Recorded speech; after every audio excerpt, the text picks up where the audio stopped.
Today we're going to cover Chapter 37 titled The Harsh Reality of Living Off Your Savings. We've all been taught when we were saving money towards retirement when we were working that we could save all of our money. When we retired, we'd have this pile, this lump sum of money, and we could then use that pile of money to create income, and that income would last for as long as we lived, and we'd be able to then pass that same exact amount of assets, that same pile of money, on to our beneficiaries. Doesn't that sound great? You save money, you have a pile of money, you just use the earnings off of it to provide you income, and then when you pass away, you'll leave that same exact amount of money to your kids. That would be great if it worked. The problem is it doesn't work. It very, very rarely, if ever, works that way. And if you look through this chapter, you're going to see a lot of data that will prove it.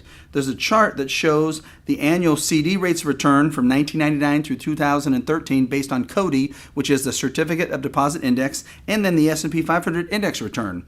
You can look that in 1999, the CD return was 5.87%. That was a great average rate of return for CDs, but the S&P 500 earned 19.53% during that time period.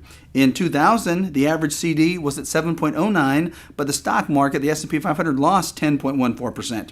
Then in 2001, CDs dropped to 4.59%, and the stock market lost 13%. In 2002, CDs dropped all the way to 2.96%, and the stock market lost 23%. If you go all the way down to 2008, the CDs were paying 3.93% when the stock market, the S&P 500 index, lost 38.49%. And in 2013, while the S&P 500 increased by 29.6%, CDs only paid 0.23%. They're down to 0.23%. So how can you plan your income based on such income volatility exhibited by the CDs? Income was high at the beginning in 1999. Now it's down to 0.23%. Then how can you plan your income based on volatility and income volatility of the S&P 500? And the answer is simple. Of course you can't. You can't base your income on how low CD interest rates are, and you can't base your income on the volatility associated with the stock market. So as you read further into this chapter, we'll give you some great examples. We look at a $250,000 CD.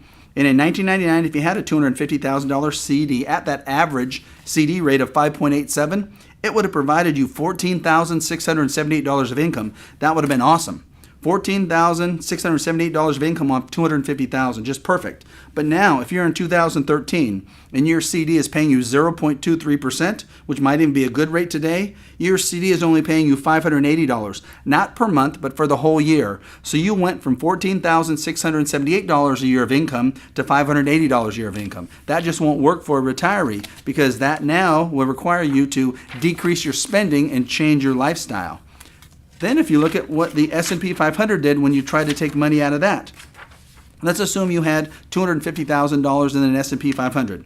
And let's say in 1999, the S&P went up by 19.53%. You got that same rate and didn't have to pay any fees at all. You would have made $48,000 that year, so you could have taken $48,000 out. But in the next year, the S&P went down by 10%, so you couldn't take anything out. The next year, the S&P went down by 13%, so you couldn't take anything out. The next year, the S&P went down by 23%, you couldn't take anything out. So how would you have liked to have retired, made money the first year, and then couldn't take any income out of your account for the second, third, or fourth year? Then in the fifth year, the S&P went up by 26%. You could take out $39,000, and it was volatile all the way. 2008, you couldn't take out anything. 2011, anything.